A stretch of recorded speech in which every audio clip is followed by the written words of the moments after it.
Buenos días, bienvenidos a todos. Saludamos a Filantropía Cortés Solari y la Fundación Meri, también igualmente el proyecto Manku y Aves Chile, Ladera Sur, la Fundación Rewilding Chile, y vamos a presentar la charla Cóndor Andino, comportamiento y particularidades de nuestra especie emblema. En esta charla magistral, Eduardo Pávez, veterinario y director de la Unión de Ornitólogos de Chile y referencia obligada en la materia, nos comentará por primera vez los principales resultados arrojados por el estudio georreferencial de los cóndores andinos liberados en la zona central y la Patagonia Norte, después de haber sido rehabilitados en la Reserva Elemental Licandes en San José de Maipo y en Patagonia Norte. Esta actividad se desarrolla en el marco del proyecto Manku, del cual participan Filantropía Cortés Solari a través de Fundación Meri, la Unión de Ornitólogos de Chile y Fundación Rewilding. Evento moderado por Martín del Río de Ladera Sur y transmitido vía streaming por el canal www.fcs.tv y posteriormente en UNAP TV, en YouTube. Queremos dar la bienvenida a Francisca Cortés Solari, empresaria, filántropa y conservacionista. Es fundadora y presidente ejecutiva de Filantropía Cortés Solari, grupo filantrópico que promueve el desarrollo integral y sostenible a través de la mitigación del cambio climático, conservación de biodiversidad y educación integral. Con una experiencia de más de 22 años, Filantropía Cortés Solari desarrolla su quehacer a través de 3 parques para la conservación efectiva llamados reservas elementales, ubicados en la latitud 22, 33 y 44. Desde Fundación Meri impulsaron junto a UNOR Chile Proyecto Manku para la rehabilitación y conservación del cóndor andino. Damos la bienvenida a Francisca Cortés Solari.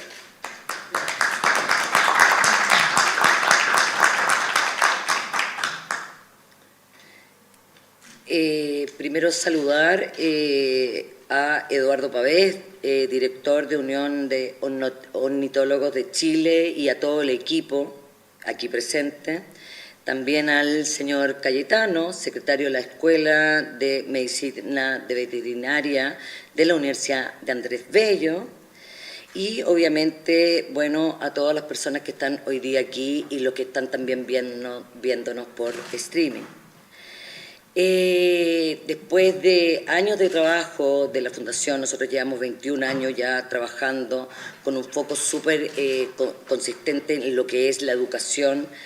La educación nunca la concebimos que estuviera separada de la naturaleza.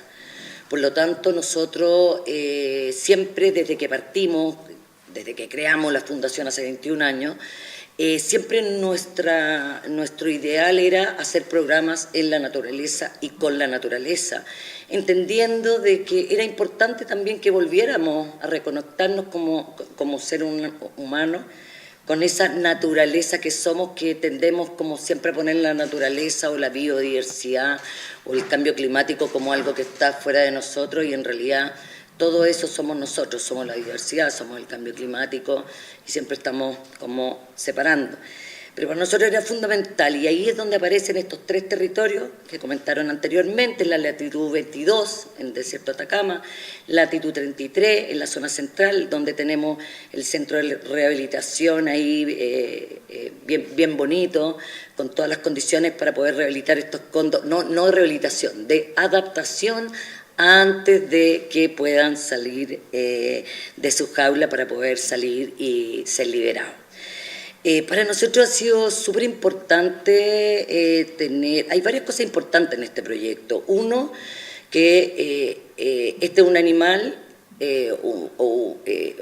se habla de objetos de conservación, normalmente la ciencia lo llama así, a mí no me gusta mucho la palabra objeto de conservación, pero el cóndor es un animal paraguas que de alguna manera también diagnostica todo lo que es la cordillera de los Andes.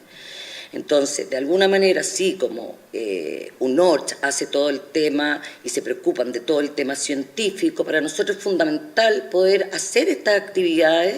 Son 4, ya 5 años que llevamos en conjunto, el poder hacer actividades, poder aplicar la ciencia, pero lo más importante para nosotros es una vez que aplicamos la ciencia, que sabemos que es lenta, son 5 años, cómo esto lo vamos colocando rápidamente en las escuelas, en las comunidades, en la sociedad, ¿ya?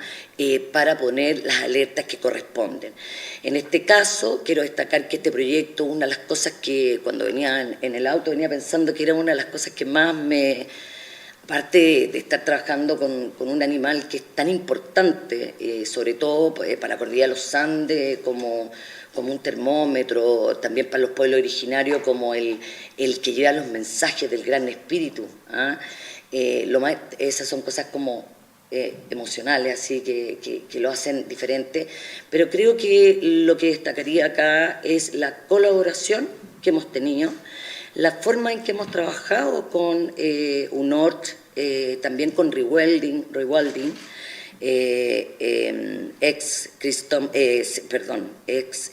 ¿cómo se llama? Tompkins, gracias.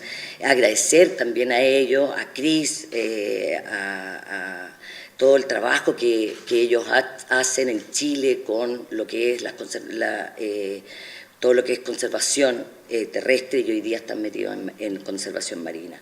Entonces, una de las cosas que destaco ha sido cómo nos hemos relacionado, cómo hemos podido tejer este proyecto y que hemos logrado poder pasar los desafíos y finalmente estamos aquí.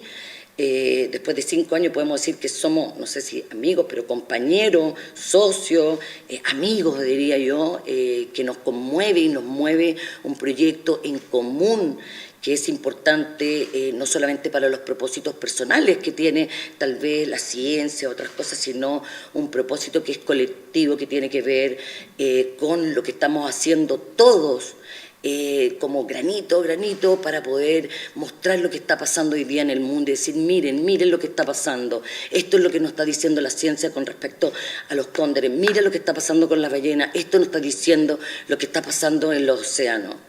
Entonces, finalmente, tenemos que entender de que todos estos seres nos están dando un diagnóstico, pero nosotros somos tan, digo yo, egóticos, que nos ponemos como, hacemos una diferenciación con ese otro ser.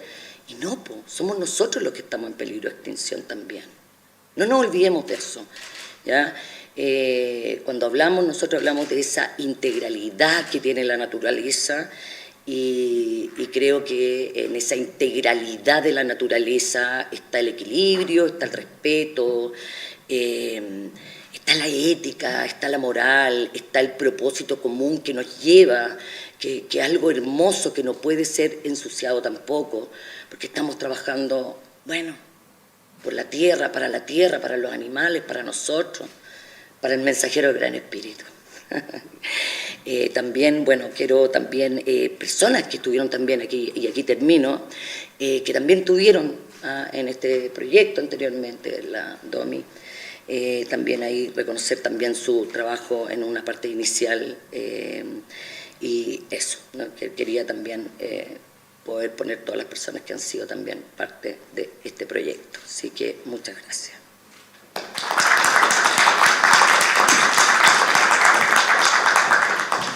Damos las gracias a Francisca Cortés Solari, presidenta ejecutiva de Filantropía Cortés Solari y Fundación Meri. Ahora damos la invitación a Cayetano Espinosa, secretario académico de la Escuela de Medicina Veterinaria de la Universidad Andrés Bello.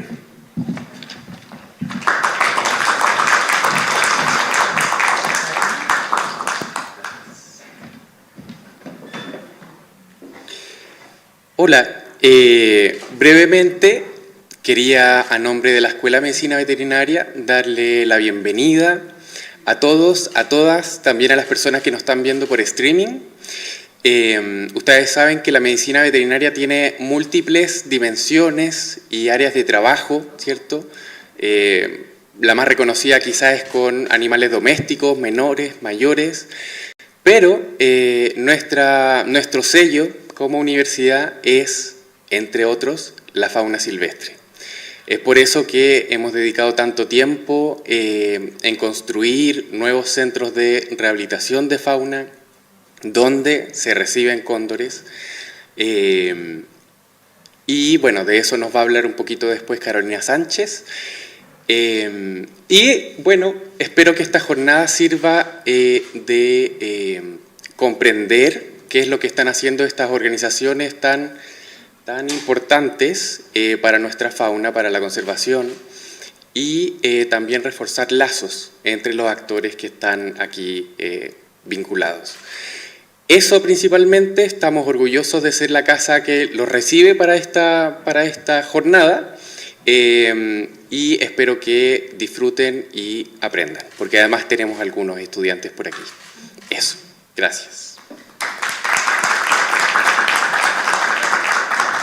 Agradecemos las palabras de Cayetano Espinosa, secretario académico de la Escuela de Medicina Veterinaria de la Universidad Andrés Bello, y damos inicio con la presentación principal, El cóndor andino en su hábitat actual, fortalezas y amenazas, de Eduardo Pavés, director de la Unión de Ornitólogos de Chile. Adelante.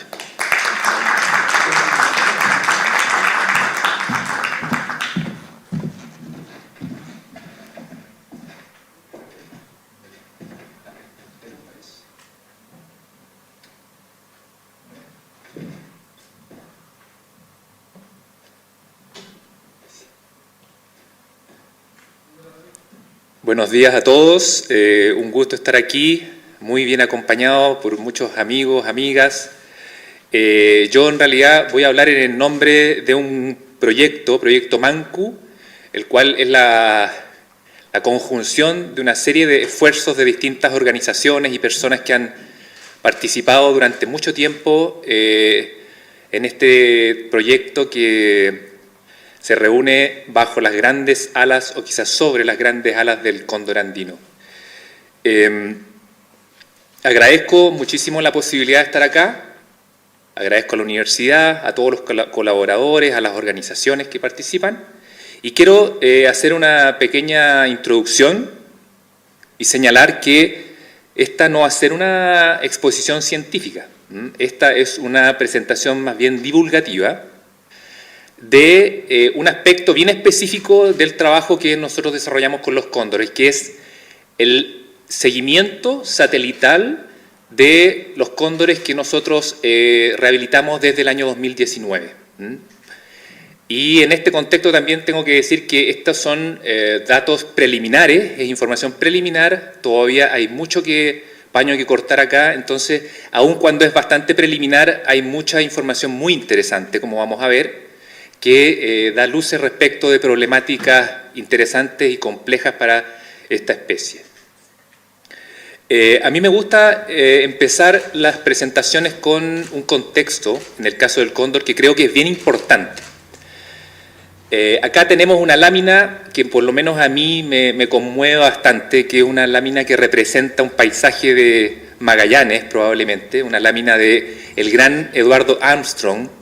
Eduardo Armstrong es una persona que falleció tempranamente, es el fundador de la revista Mampato, una revista que marcó a toda una generación, y esta es una de las primeras láminas de un libro que quedó inconcluso, que se llama Los aborígenes australes de América, y representa precisamente el extremo austral de nuestro continente, con algunos de los protagonistas que gobernaron el paisaje hasta hace 10.000 años.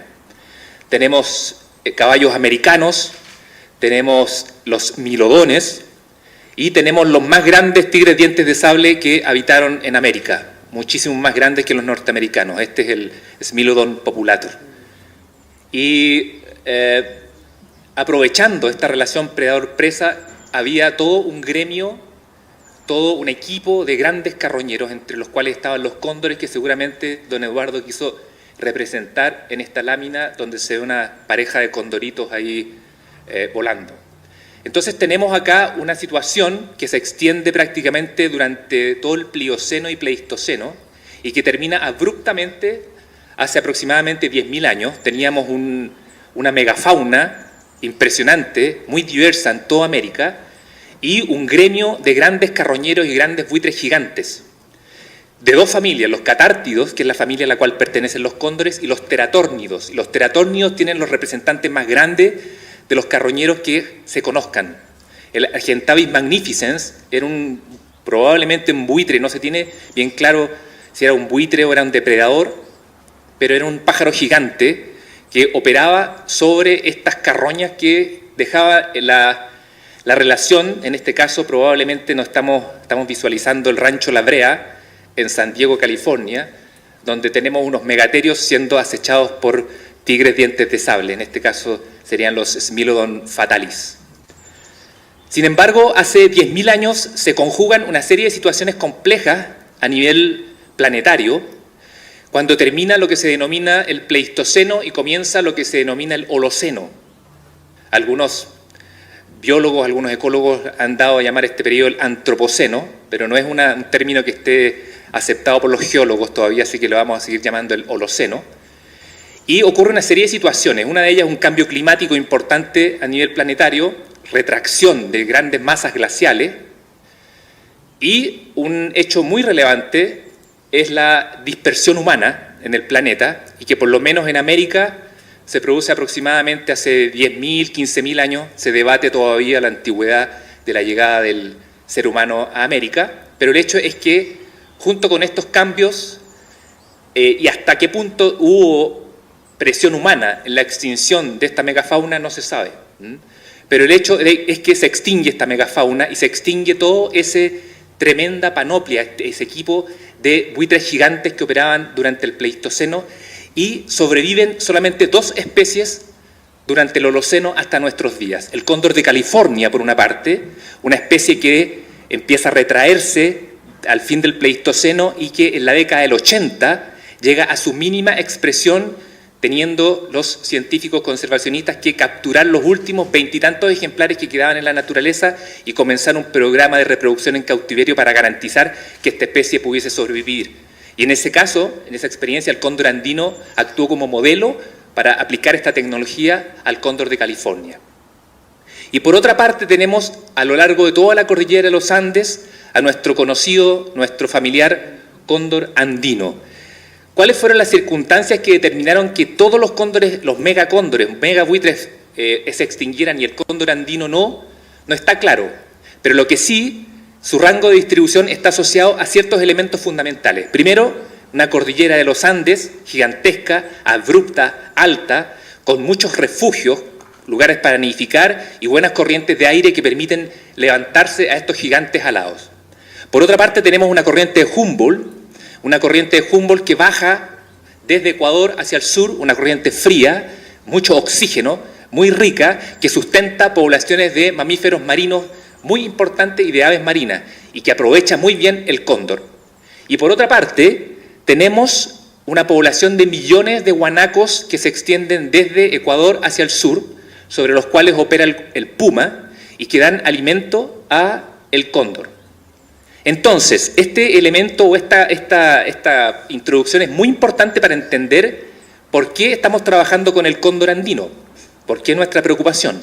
El cóndor andino es tal vez uno de los más claros representantes de la megafauna. ¿Y qué caracteriza a la megafauna? Que son animales que se reproducen muy poco, que tienen largas juventudes, mucha longevidad y sobre todo mortalidades naturales muy bajas.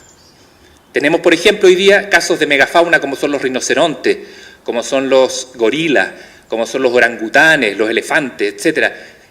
Toda la megafauna hoy día está en serio riesgo de extinción. Y el cóndor es probablemente un claro ejemplo de una especie cuyas características biológicas lo hacen tremendamente sensible. Una juventud de 6-7 años, una reproducción incierta, en el mejor de los casos cada 2 o 3 años un huevo y un pichón, una longevidad que puede prolongarse durante 60, 70 años y que tiene una mortalidad bajísima. Por lo tanto, cualquier factor que introduzca el ser humano en el ecosistema que aumente la mortalidad del cóndor por sobre los niveles normales, estas poblaciones tienden a caer y su recuperación es tremendamente compleja. Por eso, nuestra preocupación por trabajar con esta especie. Llega el hombre a América y la relación con el cóndor en general es una relación armónica, respetuosa. Es una relación casi, diría yo, espiritual. El cóndor está representado prácticamente en todo el arte americano o sudamericano andino. Tenemos representaciones del cóndor en pinturas rupestres, lo tenemos en la cultura nazca, lo tenemos en el folclore, en fin. Y hasta nuestros días esta relación sigue, pero es bastante más compleja y tiene matices bastante contrastantes. Por una parte, la cultura popular conoce al cóndor, todos conocemos a nuestro personaje Condorito. El cóndor está representado en diferentes monedas, escudos nacionales de Colombia, de Ecuador, de Bolivia, de Chile, es decir, una actitud respetuosa, de admiración hacia el cóndor. Pero por otra parte, con la llegada del hombre europeo a América, el hombre que llega, que no es cualquier hombre, generalmente son españoles, son ganaderos, tienen una cultura ganadera transhumante súper potente, y en Chile encuentran un paraíso donde tienen zonas donde poder hacer tus transhumancias de animales en la cordillera y en los valles, pero se genera el conflicto con el ganadero, empiezan las persecuciones, empiezan las matanzas, las cacerías de cóndores. Entonces, en este escenario, nosotros hace muchos años ya empezamos a recibir cóndores para rehabilitación en el contexto de un trabajo mucho más amplio de rehabilitación de fauna silvestre que desarrollamos en el centro de Talagante, y empezamos a recibir cóndores a partir del año 94, y ahí no hemos parado porque hemos recibido gran cantidad de cóndores. Nosotros hemos estado involucrados en aproximadamente 200 casos de directa o indirectamente tratando con cóndores. Hemos rehabilitado ya muchísimos cóndores, no tengo el número en la cabeza en este momento, pero en el contexto de este proyecto se inserta esto que se denomina el proyecto Manku. Nosotros tenemos como 3 categorías de cóndores en el centro de rehabilitación. Algunos cóndores que se reciben no tienen posibilidades de ser reinsertos a su ambiente natural porque están improntados con el ser humano. Son cóndores que fueron capturados de pequeños por el ser humano, fueron criados por el ser humano, y esos cóndores pierden absolutamente su conducta normal, se vinculan con el ser humano como si fuera un similar, a veces de forma bastante agresiva, y lo peor es que no se relacionan bien con cóndores, con otros cóndores, por lo tanto no se pueden reproducir, y esos cóndores permanecen en el centro de rehabilitación. Esta fotografía es bastante antigua, no sé si se fijan que el color del pelo me ha cambiado un poquitito. Ese es el Bartolo, y probablemente muchos de estos cóndores nos van a enterrar a nosotros porque, como les decía, son tremendamente longevos y los vamos a tener durante muchos años más. Por otra parte, tenemos algunos cóndores que no se pueden liberar porque tienen problemas físicos. Aquí tenemos, por ejemplo, una pareja de cóndores recibidos de Magallanes, ambos tienen las alas rotas y no se pueden liberar, también son candidatos a permanecer durante el resto de su vida, una vida muy larga, y por lo mismo es muy importante la calidad de vida de estos cóndores en cautiverio. Las posibilidades son envío a otros países para programas de reproducción, por ejemplo hemos enviado algunos cóndores a Colombia, y tenemos algunas parejas establecidas que se reproducen. Y esas parejas que se reproducen, la idea es que todas las crías sean liberadas. Pueden criarse con títeres para evitar la impronta con el ser humano, pero idealmente nosotros tratamos de que los cóndores sean criados por sus propios padres, ya que eso nos garantiza que la conducta sea normal, el vínculo con otros cóndores sea normal, y ese aspecto es fundamental para garantizar su rehabilitación. En el centro permanecen aproximadamente 2-3 años estos pichones, socializando primero con sus padres, después con la bandada. Ahí establecen su orden jerárquico dentro de la bandada, desarrollan su musculatura, vuelan lo más que pueden dentro de estas grandes jaulas, y cuando ya están en óptimas condiciones para ser liberados son trasladados a estos centros de preliberación, uno de los cuales funciona en la Reserva Elemental Licandes, en San José de Maipo. En este recinto, en esta jaula de preliberación, permanecen los condoritos durante 2 meses aproximadamente, familiarizándose con el entorno, generando más vínculo, haciendo ejercicio y en el mayor aislamiento posible con el ser humano. Otra jaula de preliberación en el Parque Nacional Patagonia, son como los 2 centros que hasta el momento han operado con estas jaulas de preliberación para mantener a nuestros pichones previo al momento de su liberación.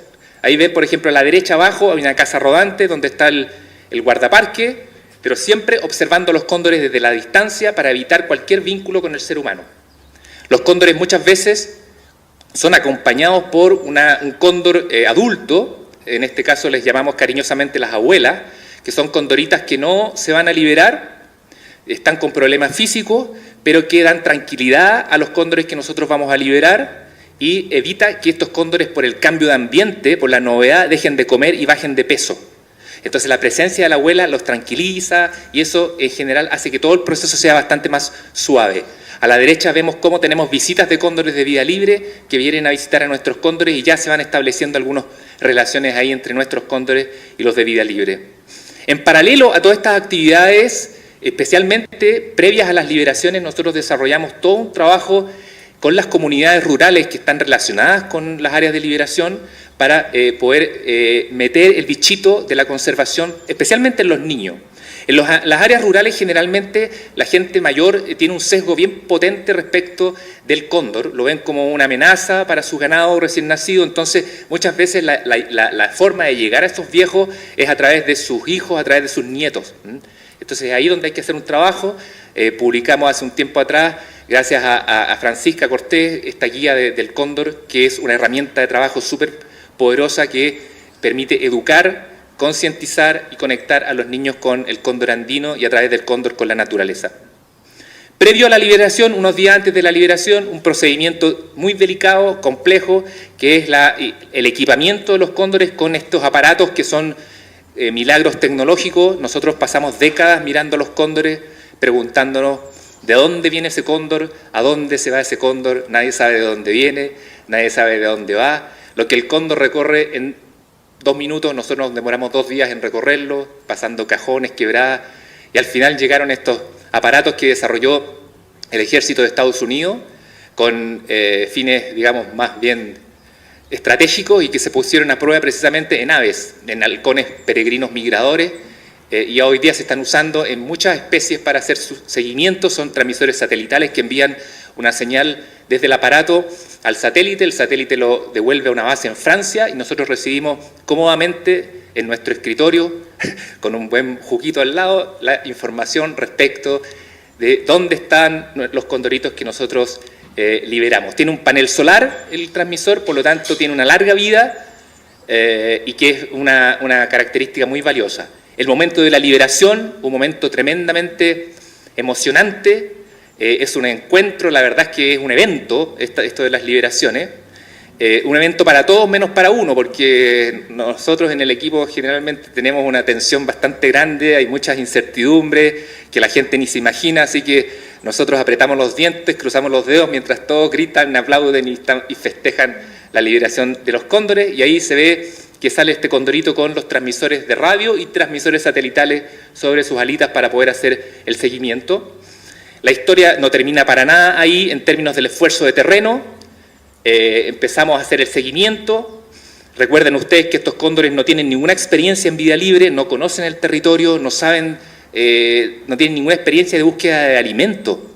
Entonces nosotros tenemos que, a partir de las señales que vamos recibiendo, la ubicación de los cóndores, nosotros vamos a la montaña, donde quiera que estén, a veces haciendo esfuerzos bastante grandes, pero que se hacen con gusto siempre, y llevándoles alimento a los cóndores para que todo sea lo más gradual posible, para que ellos vayan conociendo gradualmente el territorio en la medida que van aumentando sus rangos de movimiento, en la medida que vayan encontrando ellos mismos su alimento y nosotros gradualmente disminuimos la provisión de alimento.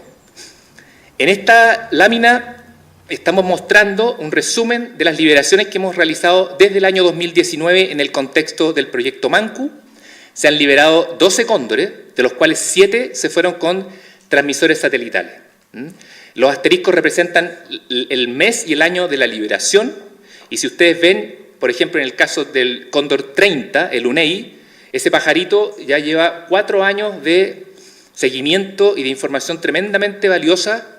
Está impeque ese transmisor y que se diferencia de otros transmisores que no han tenido un rendimiento tan bueno como por ejemplo el del cóndor 31 Maipo, que dejó de transmitir en enero del 2020, y a finales del 21 y principios del 22 liberamos 4 cóndores más y ahí comenzamos los seguimientos de estos 7 condoritos que se fueron equipados con transmisores satelitales.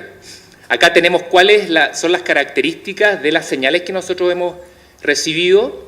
Fíjense ustedes, por ejemplo, que en el caso, ahí en la primera columna que dice días, esos son los días que ha estado operativo el transmisor desde el momento de la liberación. En el caso del UNEI, el cóndor más antiguo, digamos, son 1.386 días. ¿Ya? Y de la información que nosotros recibimos, la segunda columna, datos 2 y 3, es la información que es útil realmente. Nosotros recibimos mucha información, mucha, entre comillas, basura de información, y los datos 2 y 3 son más precisos y son los que nos permiten a nosotros hacer inferencias más claras. Y los días con datos no son todos los días. Por ejemplo, sigamos con el UNEI, de los 1.386 días, solamente 985 días dio información, y eso es un rendimiento de un 71%. ¿Ya? Y eso es muy bueno. Y en general tenemos rendimientos bastante buenos, de 85, 83%, y otros que no han sido tan buenos.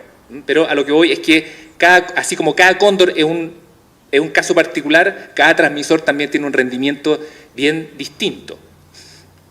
En esta lámina, yo lo que quiero mostrarles es uno de los criterios que nosotros utilizamos para saber si la cosa va bien o no va tan bien. Y eso es la distancia de nuestro condorito al sitio de liberación. Si ustedes se fijan, en este caso el UNEI, fueron 120 días de datos, 5 meses de seguimiento, no son 4 meses, sino que son 5 meses, porque como les decía, no todos los días llega transmisión.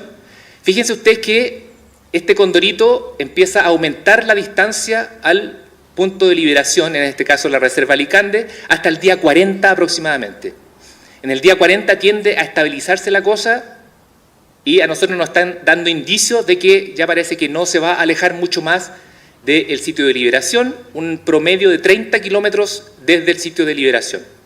En el caso de Maipo, un condorito que fue liberado junto con el UNEI, fue algo relativamente parecido. También en el día 40 aproximadamente empieza a cambiar este aumento en su rango de movimiento o su distancia del sitio de liberación.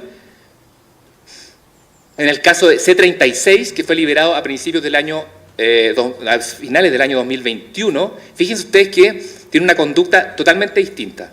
Este condorito se liberó, este condorito nació en cautiverio, se liberó y se largó rápidamente lejos del sitio de liberación, y fíjense ustedes los patrones que tiene, cerca, lejos, un condorito que se mueve muchísimo. Y como contraste, C37, que fue liberado junto con C36, fíjense ustedes que se aleja muchísimo menos del sitio de liberación, pero se mueve, y eso es un dato muy relevante. Esto es bien interesante, el mismo parámetro de dispersión, es decir, distancia al sitio de liberación en Patagonia. En Patagonia tienen un patrón bien diferente. También aproximadamente en el día 40, en este caso Pumalín, en el día 40 tiende a estabilizarse y de ahí se mantiene más o menos la misma distancia, aproximadamente a 50 kilómetros del sitio de liberación, y Liquiñe rápidamente se aleja del sitio de liberación y lo mismo, se mantiene a una distancia súper estable del sitio de liberación, muy diferente de lo que está ocurriendo con los cóndores liberados en la zona central.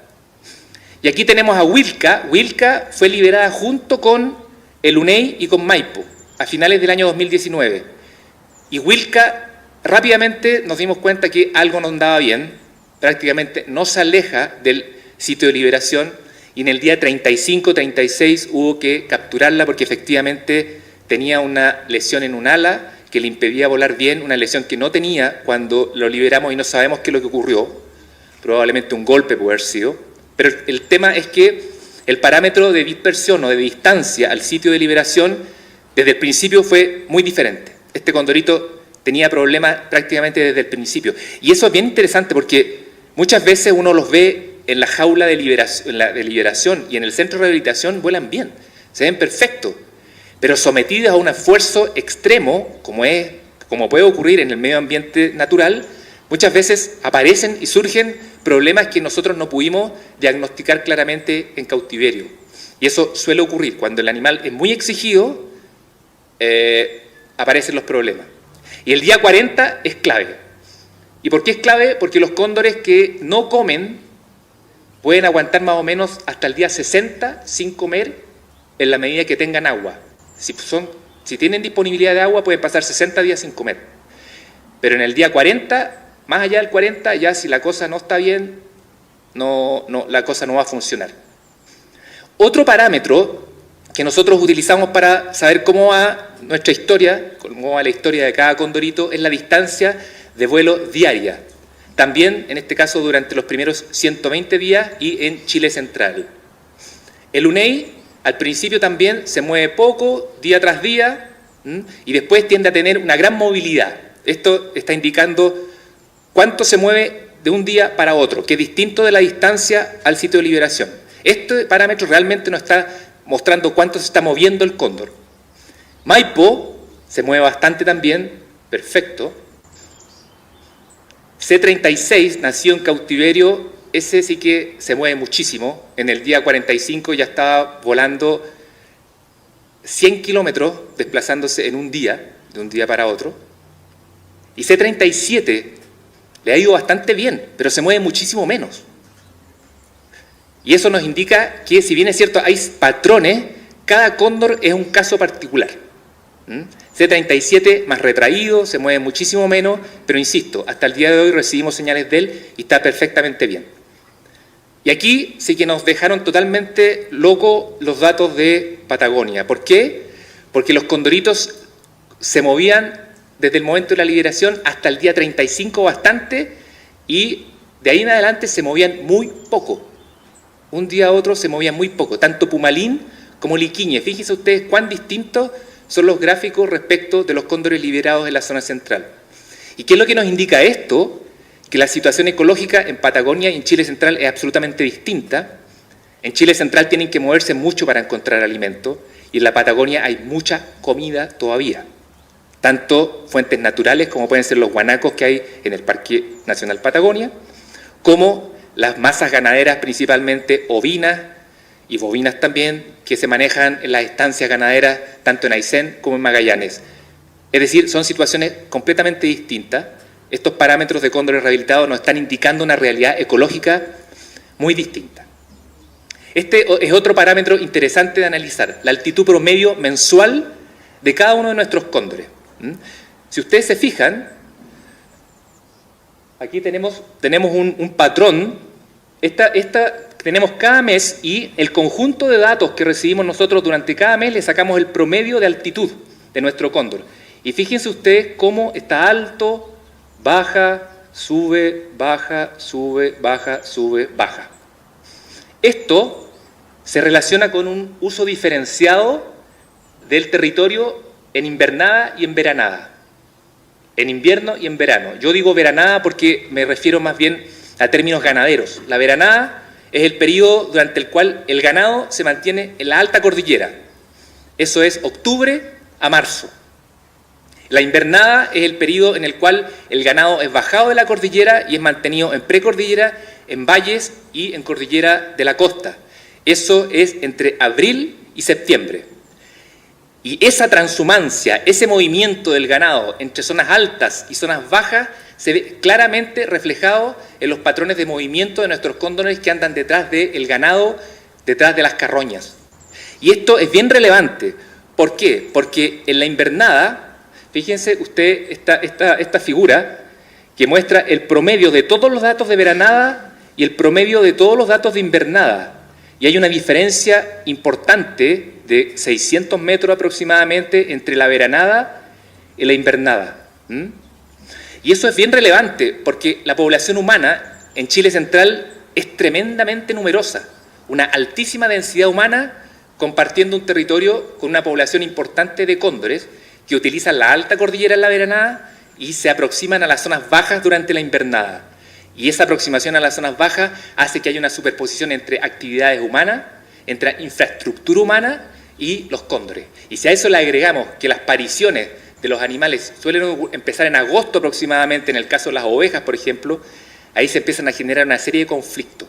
Y de hecho, nosotros recibimos muchísimos más cóndores para rehabilitación, dañados con problemas, principalmente envenenamiento durante la invernada, que durante la veranada, que es cuando están los cóndores en la cordillera. Maipo, una extensión menor de datos, pero homóloga a lo que ocurría con el UNEI. Arriba en la veranada, abajo en la invernada. Y la misma, una diferencia muy importante, 650 metros aproximadamente de diferencia en las altitudes promedio. En el caso de C-36, lo mismo. Allí tenemos 900 metros de diferencia del promedio de veranada respecto de la invernada, y C-37 tenemos 750 metros, el mismo patrón, menos tiempo, pero el mismo patrón que se observa. En la Patagonia es bien interesante también porque hay una gran diferencia con respecto a lo que se ve en la zona central. También se ve el mismo patrón, más alto en la veranada, más bajo en la invernada, pero la diferencia de altitud es muchísimo menor. En el caso específico de Pumalín son 100 metros de diferencia. ¿Y por qué? Porque la topografía es totalmente distinta. El cóndor tiende a concentrarse en la Patagonia en la vertiente oriental de la cordillera, es decir, entre el territorio chileno y el territorio argentino, con lomajes, con llanuras, con muy buenos vientos. Y eso le permite al cóndor volar en llanuras, a diferencia de lo que ocurre en la zona central, que como hay menos viento, le es mucho más difícil volar en las zonas bajas. Por lo tanto, este patrón continúa, pero mucho menos marcado. Lo mismo que Liquiñe. Liquiñe tiene 300 metros aproximadamente de diferencia. Entonces, aquí vemos que la realidad de la topografía, de la orografía, que está estrechamente vinculada con las posibilidades de vuelo de los cóndores, son muy distintos en Patagonia que en la zona central. Y aquí tenemos todos los datos, donde vemos el patrón de alto y bajo, veranada, invernada, en zona central, todos los cóndores, y en la Patagonia el mismo patrón, pero en un rango altitudinal muchísimo más bajo. Acá vamos a empezar a ver la serie de mapas que muestran el conjunto de puntos de cada uno de estos cóndores y vamos a analizar algunas características. Este es el UNEI, el veterano de esta hordada de cóndores que hemos liberado. Tenemos 3,5, casi 4 años de datos y se desplaza en la cordillera de Chile Central en un rango norte-sur de 600 kilómetros. En el este-oeste, 170 kilómetros. Fíjense ustedes que utiliza de forma importante la cordillera argentina. Aquí tenemos el sitio de liberación en la Reserva Licande y núcleos importantes de concentración de puntos que conviene analizar en un poquitito más de detalle. Aquí tenemos, por ejemplo, el sitio de liberación de el UNEI y ¿qué es lo que está pasando acá? Una gran cantidad de puntos que nos indica que los cóndores tienen ciertos elementos aquí que los atraen. ¿Qué es lo que tenemos acá? El río Colorado en el Cajón del Maipo, el río Olivares, grandes acantilados, incluido el mirador de cóndores, que se llama el famoso mirador de cóndores, el río Olivares, que es utilizado por gran cantidad de ganaderos que tienen sus majadas principalmente de ovejas en esta zona. Entonces, toda esta serie de puntos nos están indicando ciertas realidades que son importantes para los cóndores. Acá se está promoviendo la creación del Parque Nacional, ¿cómo se va a llamar este Parque Nacional? Glaciares de Santiago. Glaciares de Santiago. Y es un parque bien loco en realidad, porque está protegido a las partes altas, pero no a las partes bajas. Ahí hay unas cosas medio extrañas que se podrían conversar largamente y que no son muy gratas, pero para el cóndor son bastante gratas, fíjense, porque una de las primeras cosas que suele promover la creación de estas áreas protegidas es sacar el ganado. Pero si sacamos el ganado, por lo menos en ese territorio, los cóndores se quedan sin comida. Y hoy día hay bastante ganado y hay bastante comida para cóndores. Por lo tanto, desde el punto de vista del cóndor, hoy día lo que lo sostiene, por lo menos en Chile Central, es el ganado. Entonces hay que tenerlo muy presente porque la ganadería extensiva está tendiendo a disminuir rápidamente. Y aun cuando el guanaco está tendiendo a regresar, a retornar, lo está haciendo mucho más lento. Entonces, la oferta de alimento para el cóndor hoy día es un problema. Ya, aquí tenemos a Maipo. Con Maipo tenemos menos información. También el sitio de liberación, concentración de puntos. Se movía menos, 230 kilómetros en el eje norte-sur. ¿Ya? Y lo mismo, también el Cajón del río Colorado. Muy importante esta zona de grandes acantilados donde tenemos condoreras. Las condoreras son los grandes acantilados donde se reúnen los cóndores para dormir. Seguimos analizando los otros condoritos. Acá tenemos a C36 y C37, C36 en rojo, C37 en amarillo, el sitio de liberación. Fíjense ustedes que hay núcleos importantes de actividad de nuestros cóndores, tanto en la cuenca del Cachapoal, en la cuenca del Tinguiririca, la cuenca del Maipo.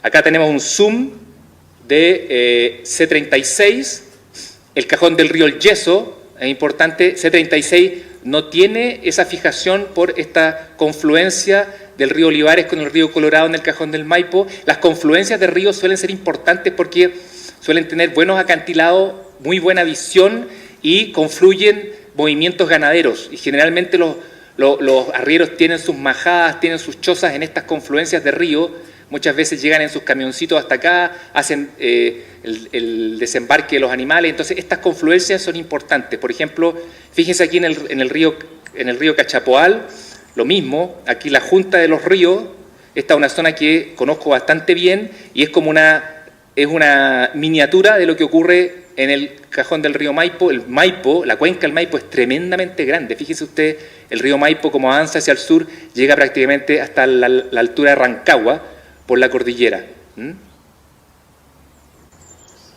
¿Sí? Y aquí tenemos a C37, acá tenemos la actividad importante entre el río Maipo y el río Mapocho, en lo que se denomina Potrero Grande.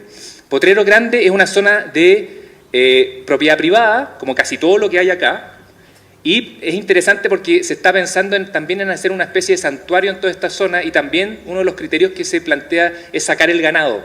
Pero fíjense ustedes lo que les gusta a los cóndores estar acá, porque hay varias majadas de animales aquí, por lo menos durante el verano. Por lo tanto, aquí el cóndor es bien interesante porque la estrategia de conservación necesariamente implica compatibilizar sistemas productivos con sistemas de manejo más natural y áreas protegidas. Aquí tenemos la Patagonia, y aquí se puede visualizar muy bien lo que les estoy planteando. Tenemos a Liquiñe en rojo, la hembrita, y Pumalín en amarillo. El sitio de liberación es en el centro del Parque Nacional Patagonia. Sin embargo, los cóndores concentran su actividad, en el caso de Liquiñe, en la junta del río Chacabuco con el Báquer, aquí una zona muy importante, corredor de cóndores, zona ganadera, fuera del parque. Fíjense aquí, estamos en la mina Cerro Bayo, cerca de Chile Chico, un área totalmente intervenida.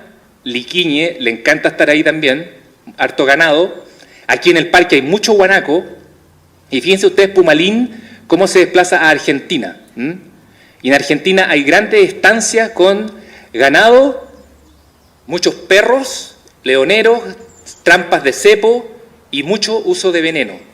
La situación en Argentina es compleja respecto de cómo están enfrentando los ganaderos la relación con los depredadores, con zorros, pumas, y en este caso con carroñeros como los cóndores.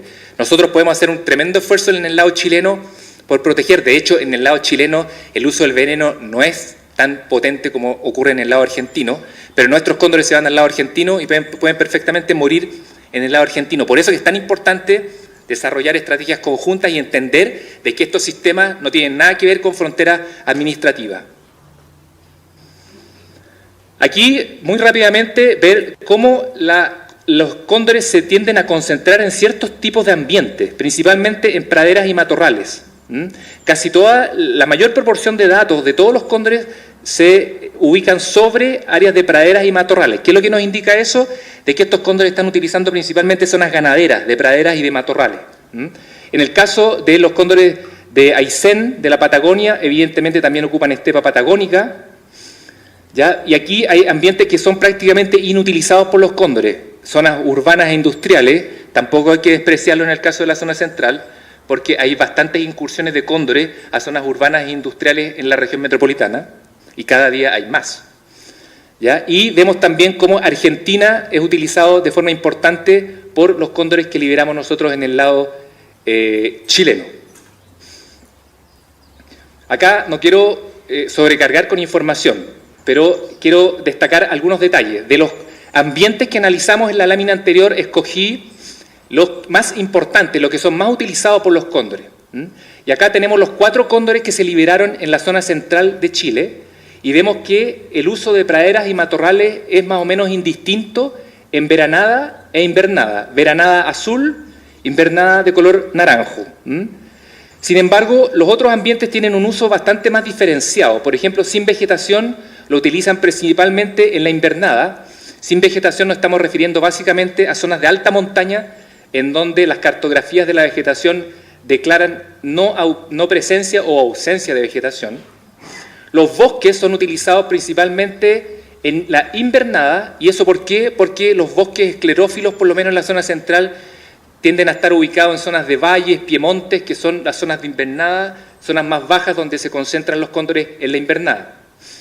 Y el territorio argentino de los cóndores que liberamos en la zona central es utilizado prácticamente casi siempre, salvo esta excepción, en veranada. ¿Por qué? Porque en veranada se mueven muchísimo más, suben a la cordillera y pasan hacia el otro lado de la cordillera. Y en el caso de los cóndores liberados en la Patagonia ocurre algo parecido con los bosques. La estepa patagónica, principalmente dominante en el área más argentina, es utilizada principalmente en la invernada. El matorral, dominante en el lado chileno, principalmente en la veranada. Y Argentina es utilizado de forma indistinta para nuestros cóndores patagónicos. Es decir, los cóndores de la Patagonia se mueven parejo entre Chile y Argentina.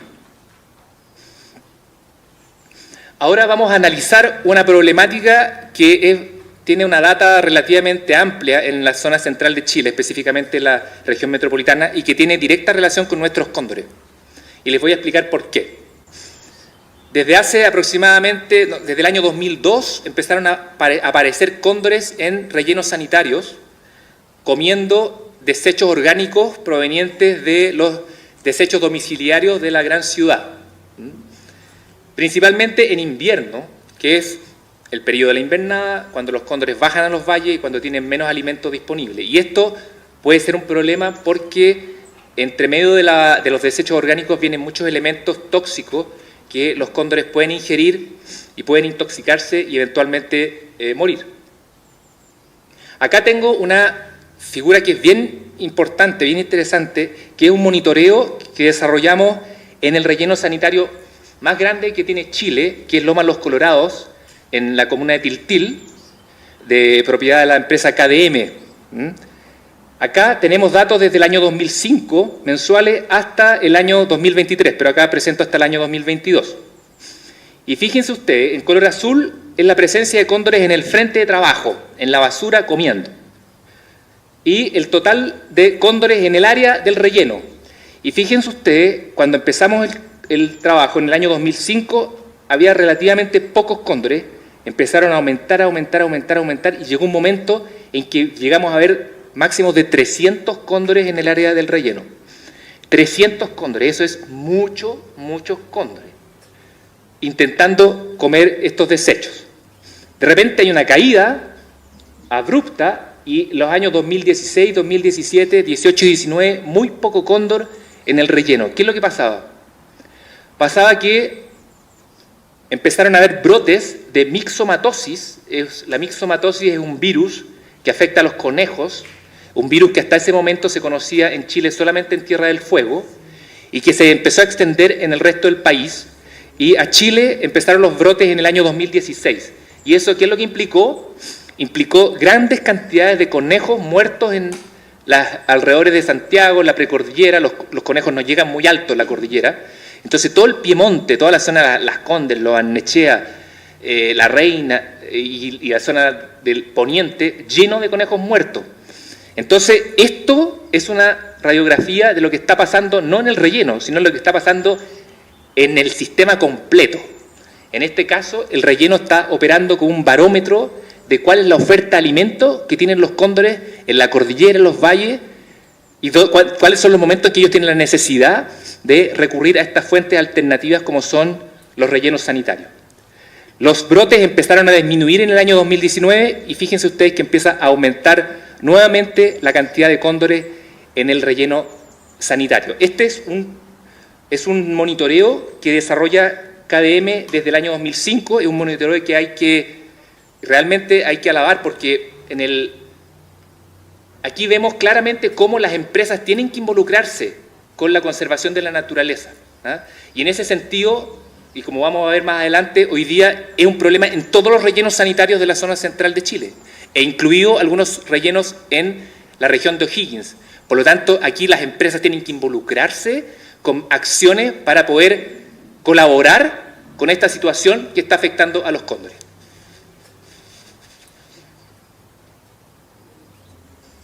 Acá les muestro también un número promedio de cóndores a lo largo de todo el tiempo, pero que se promediaron por mes del año. Y fíjense ustedes, es un poco lo que yo les comentaba, que tanto en el frente de trabajo como en el total del área del relleno, las concentraciones máximas son entre mayo y octubre, que es justamente el periodo de la invernada, que es cuando los cóndores tienen menos alimento. Ahora volvamos a nuestros cóndores.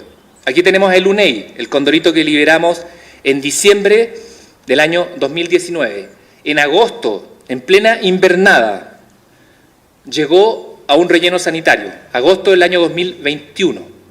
Y de ahí en adelante empezó a utilizar regularmente, principalmente en la invernada, pero también en la veranada, el relleno sanitario, o un relleno sanitario, porque aquí están evaluados todos los rellenos sanitarios de la región metropolitana. De Maipo, si ustedes se recuerdan, tuvimos información hasta enero del año 22, y en octubre del 21 ya comenzó a visitar rellenos sanitarios. C36 también ha dado sus visitas a los rellenos sanitarios. En octubre del 22 se hizo un adicto al relleno sanitario. Y acá tenemos el total de los 4 cóndores liberados en la zona central, de los 5 en realidad, porque se acuerdan que Wilka falleció, hubo que recapturarla porque no le fue bien, finalmente murió en el centro de rehabilitación.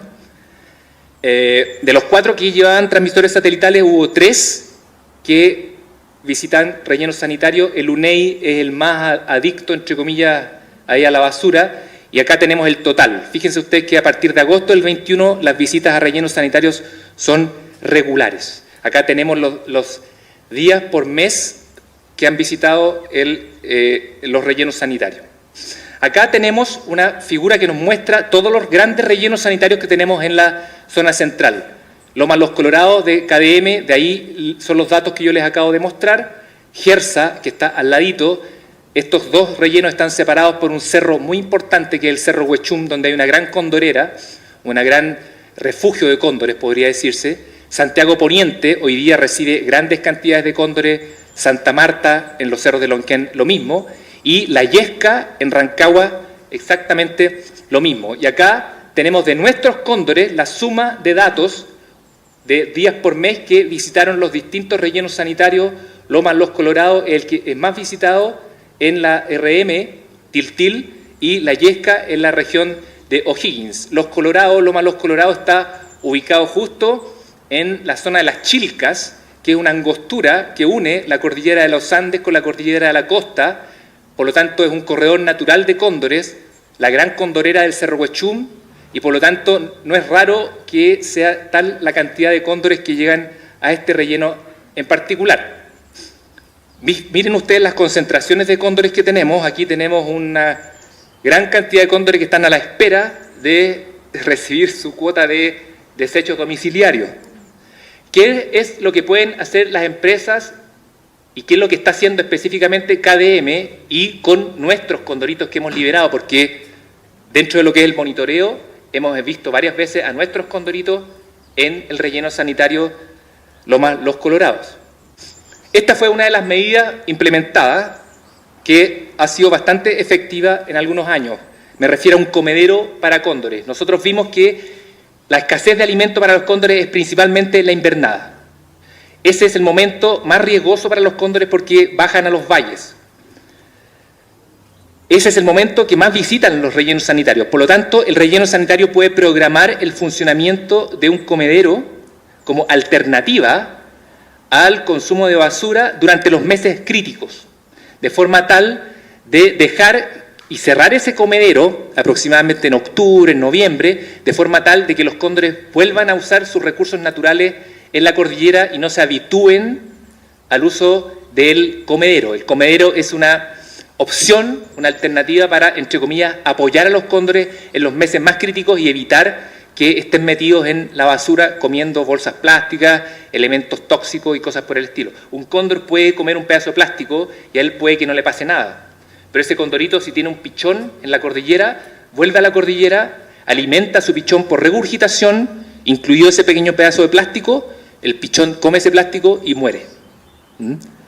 Entonces aquí tenemos la visión de nuestro comedero, un área excluida de perros, de personas, con un cerco. Es muy importante excluir el acceso a perros. Los perros son un tremendo problema.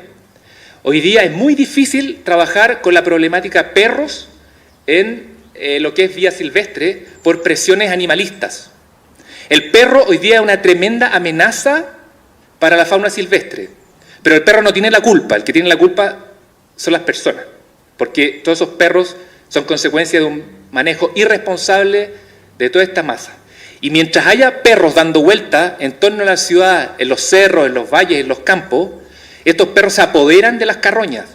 Y cuando se apoderan de las carroñas quedan excluidas para el uso de los cóndores. Por lo tanto, los perros son tremendos competidores de los cóndores y de los zorros. Donde hay mucho perro, los zorros se van, porque se los excluyen, además de todo un tema sanitario que hay con los zorros. Vemos grandes cantidades de cóndores en la invernada comiendo en el comedero y utilizamos en algunos casos estos cóndores señuelos que les llamamos, que son cóndores del centro de rehabilitación que no son liberables y que los utilizamos para atraer a los cóndores al comedero y sacarlos del relleno sanitario.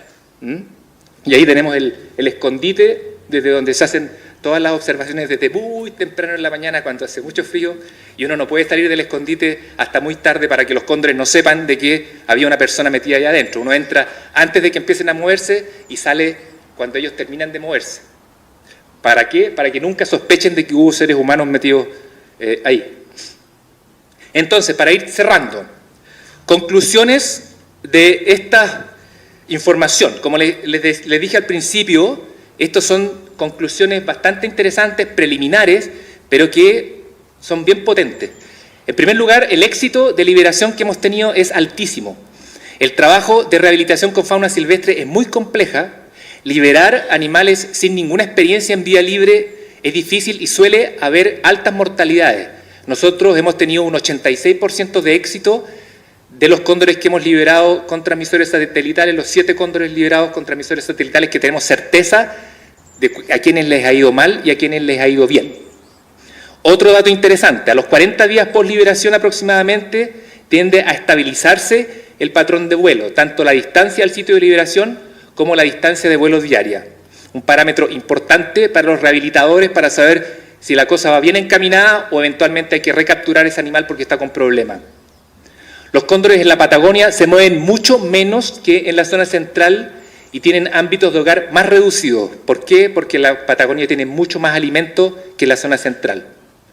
Los cóndores en la zona central tienen un marcado patrón altitudinal diferenciado entre invernada y veranada, lo mismo que los cóndores de la Patagonia, pero en la Patagonia este patrón altitudinal está muchísimo más atenuado.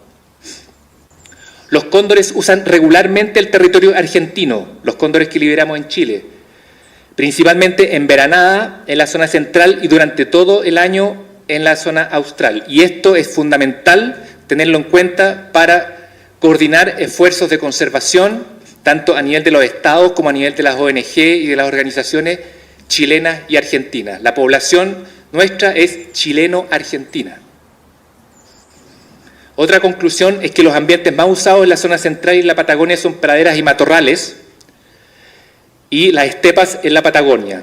Las zonas de bosques son poco utilizadas en general, lo cual es bastante lógico pensando que en el bosque hay poca visión del suelo, por lo tanto el acceso a las carroñas es bastante más complicado y las masas ganaderas tienden a concentrarse en áreas de matorral y pradera más que en las zonas de bosque.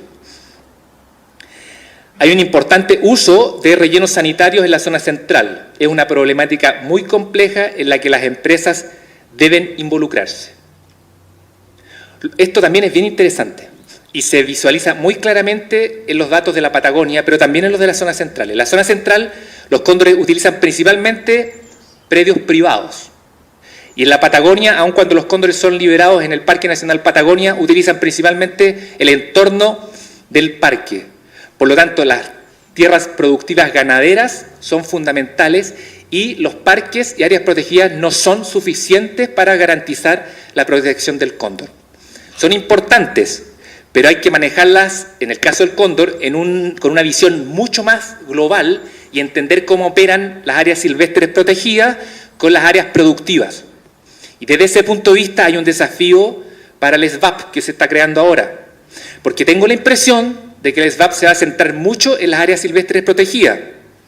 Hasta el día de hoy, el Servicio Agrícola y Ganadero y la Corporación Nacional Forestal tienen mucho que decir respecto de fauna silvestre en áreas productivas, ganaderas, agrícolas y forestales.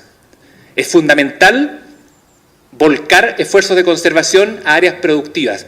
La gran matriz planetaria es océano, en su mayor parte no protegido, y en tierra son áreas productivas en general, no son áreas protegidas. Las áreas protegidas son importantes, pero lo que sostiene ecológicamente el planeta hoy día en gran medida son las áreas productivas. Por eso es que es tan importante tener departamentos fuertes en el Servicio Agrícola y Ganadero, en la Corporación Nacional Forestal, que tengan que ver con temas de vida silvestre. Y por último, decir que iniciativas como el proyecto Manku son muy importantes, porque si bien es cierto, hoy día tenemos una población relativamente numerosa de cóndores, las características que planteamos en un principio de la presentación de megafauna lo hacen muy susceptible a reducir su población. Y hoy día el cóndor tiene tremendos desafíos. Veneno, falta de alimento, competencia con perros, parques eólicos, que están proliferando muchísimos parques eólicos. Entonces hay todo un desafío. Y como dice ahí, y para terminar la presentación, siempre es mejor prevenir que intentar curar, especialmente en el caso de estos tipos de animales que son muy difíciles de recuperar una vez que se han perdido. Colombia, Venezuela, Ecuador hacen tremendos esfuerzos por recuperar sus poblaciones de cóndores y no pueden remontar, Por eso que Chile y Argentina tienen una responsabilidad a nivel global, porque el sostén global de la población de cóndores está en Chile y en Argentina. Y si Chile y Argentina no manejan bien estas situaciones, hay compromiso a nivel global. Muchas gracias.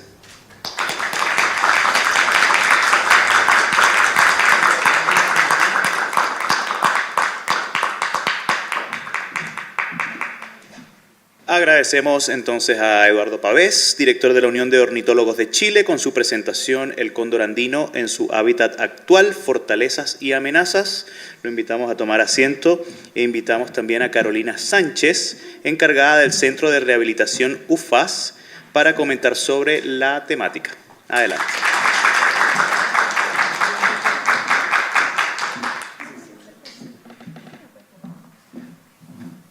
Invitamos también a Francisca Cortés Solari de la Fundación MERI y la Filantropía Cortés Solari para comentar, igualmente a Cayetano Espinosa, si desea. Adelante.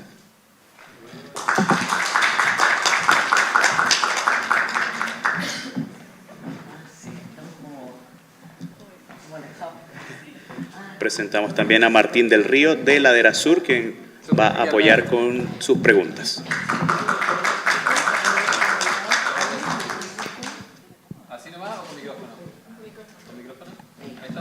Aló, ¿se escucha? Nada, súper. Primero, Eduardo, tremenda presentación. Yo creo que gana que más gente viera esta presentación para entender realmente el problema. Bueno, vamos a tener unas pequeñas preguntas y luego también vamos a dar el espacio para ustedes si quieren preguntarle aquí a los expertos. Yo quería partir, ya que estábamos con Eduardo en su presentación, que había una foto ahí que me acuerdo que yo la vi la primera vez que la vi y generó mucho impacto, que es esa foto con los cóndores en la costa. Porque esa foto, si nos podrías contar cuándo había registro de que los cóndores estaban en la costa, porque uno lo tiende a pensar siempre que el cóndor es de montaña, pero en su quizás conducta normal, hace 200 años los cóndores estaban en las playas quizás. ¿Aló? Sí, bueno, yo al principio comenté que probablemente uno de los factores que explicaba la permanencia del cóndor hasta nuestros días, a diferencia de otros grandes cóndores que se extinguieron, era la presencia de la cordillera, la presencia del guanaco y la corriente de Humboldt. La corriente de Humboldt es riquísima y los cóndores regularmente bajan y bajaban a la costa. Hoy día podemos encontrar grandes cantidades de cóndores en la zona de Magallanes, en los canales, en la zona de la región de Coquimbo, el sur de la región de Atacama también llegan regularmente a la costa. hay que pensar que ahí está el norte chico, tenemos una serie de cordones transversales que unen la cordillera con la costa, por lo tanto la circulación de los cóndores se les facilita, pero la situación costera principalmente en el extremo norte y en la zona central ha cambiado tremendamente. La población de anchoveta colapsó a principios del siglo XX y con ella colapsó el sistema corriente de Humboldt. Y la cantidad de fauna marina hoy día probablemente es mucho menor de lo que había. Aves guaneras, todos sabemos que bueno, la guerra del Pacífico se inició en gran medida por el oro que representaba el guano de las cobaderas, y los cóndores bajaban regularmente a alimentarse de pichones, de huevos de aves marinas. Entonces, efectivamente, el cóndor está absolutamente vinculado al mar y a la cordillera. Y en el caso de Chile tenemos una cordillera que cae en el mar, por lo tanto no es ninguna complicación que un cóndor duerma en la cordillera, baje en el día a comer en el mar y en la tarde vuelva a la cordillera. Entonces, efectivamente, Martín, esa fotografía en particular es de mediados debe ser de los años 1930, por ahí debe ser. Está tomada cerca de Arica, donde se ven hartos cóndores. Esa fotografía está en el archivo del Congreso Nacional, es una fotografía que yo me encontré de casualidad que me impresionó muchísimo, y tiene su historia esa fotografía. ¿Saben por qué? Porque dice la leyenda de la fotografía que se organizaban, el Estado organizaba al regimiento, no sé si era el regimiento Arica, no sé bien, para que fueran a dispararle a los cóndores. ¿Por qué? Porque los cóndores eran vistos como un daño y todos estaban de acuerdo que había que matar a los cóndores porque mataban a las aves marinas que proveían guano, que era un recurso muy relevante. Entonces hubo un exterminio de cóndores en toda esa zona, además, como les digo, de la disminución de fuentes de alimento. Los perros son un tremendo problema en las zonas costeras, donde hay carroña en la costa, andan los perros y no hay comida, no solamente para cóndores, sino para otros pájaros también. Entonces, la costa está estrechamente vinculada al cóndor andino. Súper. Bueno, yo quería preguntarle a la Fran. Yo tuve la suerte el año pasado de participar en una liberación de cóndores. Fuimos ahí a Cajón del Maipo. Como tú decías, Eduardo, yo creo que yo era parte del público. Recomiendo cuando hagan una convocatoria de nuevo que vayan, porque es realmente emocionante. O sea, se vibra ese esfuerzo, esas ganas de los cóndores que empiezan de a poco. Fran, un poco, tú también juegas ahí un rol súper importante, se hace como una pequeña ceremonia. ¿Cómo planifican un poco esa instancia donde se liberan los cóndores? Porque es tan importante y es una como instancia de educación que como digo, yo creo que mucha gente debería vivir y valorar todo el esfuerzo que hay detrás. Gracias. Bueno, como todas las cosas, al principio estábamos mucho más solos que lo que podemos estar ahora. Hoy día hay mucho más interés, también todo el trabajo que se ha hecho en las comunidades. Y bueno, planificamos obviamente la liberación como corresponde, con los equipos como corresponde, haciendo lo que se tiene que hacer lo más profesional posible. Bueno, mostró algunas imágenes, Eduardo, cuando tienen que subir hasta arriba, no sé cuántos metros con los animales a mano, a caballo, para poder acercarse. Entonces, bueno, hay una planificación de equipo que es muy grande. Creo que lo que yo decía en algún momento, que importante es tener gente que esté comprometida. ¿Ya? Porque esto no es moda, no es chacota, sino que realmente es algo que lo hacemos desde el corazón. Y desde ahí también todo lo que tiene que ver con la planificación también, que es súper importante, es cómo esto lo ponemos en las comunidades. Lo que decía Eduardo, es decir, a nosotros uno de nuestros desafíos fue cambiar la mentalidad que tenían los arrieros en la zona central. Y bueno, pasaron muchas historias que sabemos, Eduardo, de niños que contaban de que sus papás mataban los cóndores. Y bueno, y estos niños, ahí los vimos en la fotografía, y estos niños van a sus casas y cuentan a los padres de que el cóndor no es un animal que hace daño, biológicamente, físicamente no es posible que lo pueda hacer por la forma de las garras, Eduardo sabe más. Por lo tanto, sí es un animal que no le hace daño a nadie, es un animal carroñero, al revés, es un animal que se empaca, que suele hacerse amigo del ser humano y ese es su problema. Bueno, eso sería en el fondo como lo que hacemos. Y lo más importante, digo yo, es la coordinación de los equipos y las partes y los socios.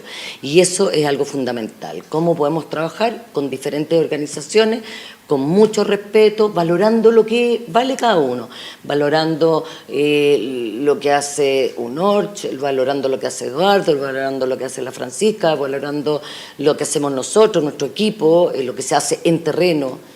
Creo que es importante que cada uno también tiene su lugar y respetar el lugar de cada uno. Súper. Gracias. Y bueno, ahora preguntarle como universidad, ¿cómo trabajan estos temas finalmente de animales salvajes? Nosotros como Ladera Sur siempre de repente llegan esas denuncias cuando los cóndores llegan como a estos balcones. En todos los edificios, casas que empiezan a construir en precordillera.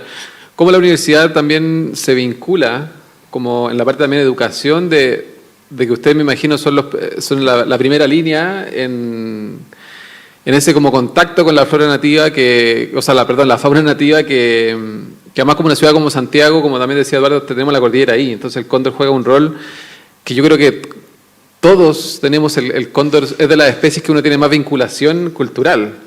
O sea, entonces, ¿ustedes cómo reciben eso? ¿Cómo lo intuyen a su alumno? Gracias. Ahí se escucha bien. Bueno, efectivamente el cóndor es parte de nuestra cultura y es uno de los elementos muchas veces más comunes de nuestra cultura. Pensar que está en nuestro escudo nacional. Yo creo que desde el colegio nos enseñan a dibujar al cóndor, a qué lado va y lo que es el escudo y todo. Nosotros como universidad tenemos un rol educacional muy importante, tanto directamente con nuestros estudiantes como a través de vincularnos con diferentes elementos, con escuelas, con personas. Como bien dice, nosotros somos un poco el primer encuentro que mucha gente tiene con la fauna silvestre, porque normalmente no la suele ver, a pesar de que está alrededor nuestro constantemente. Se encuentran un ave, no necesariamente un cóndor, puede ser incluso algo tan pequeño como una tórtola o un zorzal, y dicen, nunca había visto uno. Es como, nunca lo habías visto, pero vi en tu patio hace años, la familia entera probablemente. Y ahí ocurre que cuando lo ven por primera vez no saben qué se hace con este tipo de animales, a quién acudir, a pesar de que nosotros constantemente hacemos labores educacionales sobre qué hacer con ellos. Lamentablemente no siempre llega a todas las personas, no es un tema del cual la gente hable todos los días. Y cuando ocurre eso, nosotros solemos recibir estos animales, nosotros contamos con la unidad de rehabilitación de fauna silvestre de la universidad. Y ahí hacemos primero una labor directa. La persona trae el animal y le explicamos todo lo bueno y todo lo malo. Yo siempre comento que acá nosotros vemos lo mejor y lo peor de la gente. Nos llegan los disparos, los envenenados, los atropellados, los atacados por perro también. Incluso en cóndores nosotros todos los años solemos recibir tanto intoxicados, que es lo más común, como atacados por perro también, probablemente por este conflicto con los cadáveres. Y hacemos la labor con la persona, que nosotros, claro, recibimos todos los días, pero para ellos es una experiencia que les cambia la vida. Nunca habían visto un animal, nunca habían interactuado con él, y el simple hecho de haber ayudado a que llegue a un lugar donde lo pueden atender para salvarlo, cambia su mentalidad totalmente. Y al mismo tiempo estamos constantemente haciendo campañas educacionales, vamos a colegios, vamos a ferias, vamos a eventos, en el cual le mostramos a la gente qué es lo que recibimos, cómo lo tratamos y qué es lo que ellos pueden hacer, porque la principal causa de ingreso de la fauna silvestre en general es por causa humana, directa o indirecta. Entonces, si no hay una campaña educacional detrás, todo lo que hagamos de todas maneras no va a servir a largo plazo, porque van a seguir llegando los mismos cóndores intoxicados, cóndores atacados por perros, y si no hay una campaña educacional detrás, nada de esto va a disminuir en ningún momento. Y preguntarle, esto ya como curiosidad nomás, a Cayetano, si como han visto como nosotros, porque como también digo, como la Ladera Sur, un proyecto que yo creo que ha crecido en el sentido porque estos temas cada vez son más importantes, y es algo que yo creo que todo el mundo lo está tomando más en serio. ¿Ustedes ven como universidad que finalmente hay más interés en que alumnos se metan en la especialidad de animales salvajes y baje, por decir así, el tema de perros y gatos? Y ¿cómo ustedes también potencian el tema para que esto trascienda? Porque un tema, como Eduardo lo explicaba, el tema, o tú también lo explicabas, que el tema con la relación con el humano, cada vez van a haber más animales y lamentablemente van a tener que haber más centros de rehabilitación. Claro, aquí yo creo que hay Varias cosas que decir. Lo primero es que cerca del 80% de los estudiantes que ingresan a nuestra carrera es porque están interesados en fauna silvestre. Buenísimo. Eso es lo que primero los motiva. Después van descubriendo otras cosas y descubren que les gustan más los caballos, los perros. Bueno, y el mercado, que también, como todos, también Sí, después sí. hay que trabajar. Sí, eso Sí, es difícil trabajar en fauna silvestre por el tema del financiamiento. Pero, de hecho, obligatoriamente, para bien o para mal, ellos obligatoriamente tienen que pasar por rotaciones donde ven fauna silvestre. No lo pasan tan mal, lo pasan en general bien. Ahí está. Pero, dado que estamos en este tiempo, aunque no está reconocido como lo dice Eduardo, pero el antropoceno, ¿cierto?, que cada vez se va a caracterizar más porque aumenta la velocidad de la extracción de los recursos naturales, del uso del agua, etcétera. Los conflictos ambientales van a ser de aquí exponencialmente aumentando hacia el futuro, lamentablemente. Así que cada vez las personas van a ser más esenciales en generar estrategias de cómo compatibilizar las actividades productivas con la naturaleza. Eso. Pero yo quería agregar 3 cosas. Uno, a lo que decía con respecto a la fotografía y a esta visión del cóndor en el mar, a mí me ha tocado viajar en los fiordos, ¿cierto? Y ver a los... Bueno, porque el cóndor es como el signo majestuoso de la cordillera y las ballenas son el signo majestuoso del mar. Pero cómo se unen los dos y finalmente están los cóndores ahí alimentándose de las ballenas que varan. Y quizás eso es mucho más común de lo que pensamos, pero ocurre en lugares de muy difícil acceso. Me ha tocado verlo cerca de Puerto Edén, lugares que es muy difícil acceder por tiempo y también por recursos. Eso. Después con lo que decía Carolina, aquí podemos no estar de acuerdo, así que si quieres peleamos, está bien. Pero para mí, hablo en términos personales, yo quería agregar que en el fondo una de las misiones más, o quizás la misión ahí, eso es discutible, pero la misión más importante de un centro de rehabilitación de fauna silvestre es la educación. Ni siquiera es recuperar al animal, porque digamos el 99% de los animales que se recuperan ahí no tienen problemas de conservación. No es un animal que va a hacer una contribución significativa a la población donde se regresa. Éticamente, obviamente, ese es un punto importantísimo y por eso los tratamos a todos y cada animal vale lo mismo, tiene el mismo valor que el otro. Pero en términos prácticos de conservación, donde tenemos que usar extremadamente bien los recursos porque son pocos, ahí es cuando distintos animales quizás no están en el mismo nivel porque tienen categorías distintas de conservación y tenemos que priorizar, por ejemplo, el tratamiento de un animal que está en peligro, ¿ya? Versus otro que está no amenazado. Entonces, para esos casos en particular, sí puede tener un impacto súper importante. Si nosotros devolvemos un cóndor a su ambiente, si nosotros devolvemos un zorrito de Darwin a su ambiente, porque quedan pocos, ¿ya? Pero donde sí se puede tener un impacto impresionante es cómo se sensibiliza, digamos, el entorno relevante, que son los colegios, el público en general, con ese trabajo, dado que también son casos bastante sensibles y muchos llegan por acción humana. Entonces es ahí donde, al menos de manera personal, todos los centros de rehabilitación debiesen tener una persona. Sabemos que que funcionan muy como al 2 y al 3 porque falta financiamiento para eso, pero idealmente todos los centros de rescate y rehabilitación debiesen tener como una persona o un departamento encargados de educación, de sensibilización, de divulgación. Yo creo que ahí sí se puede tener un impacto. Y yo quería terminar con una pregunta para Eduardo. Porque Eduardo mostró un gráfico muy interesante sobre los cóndores que estaban en el vertedero, ¿cierto? En el relleno sanitario.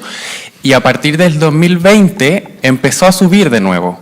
Entonces me quedó la duda que quizás alguien también tiene, ¿por qué esa curva empezó a subir del 2020? No sé si la mixomatosis disminuye la virulencia o qué puede ser.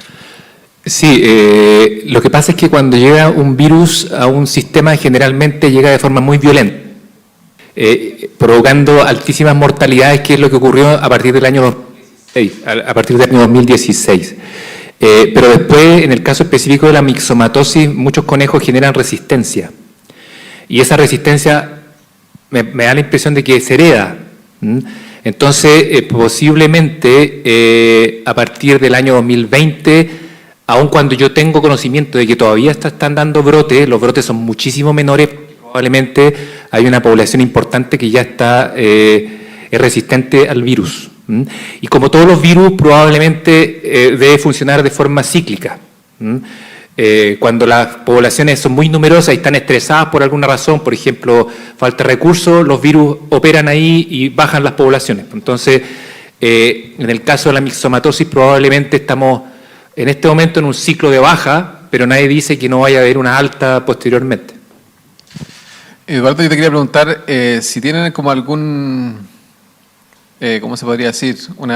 ¿Qué están pensando que puede pasar con el cóndor, con las altas temperaturas, que de alguna forma el cambio climático en la zona central va a empezar a ocurrir?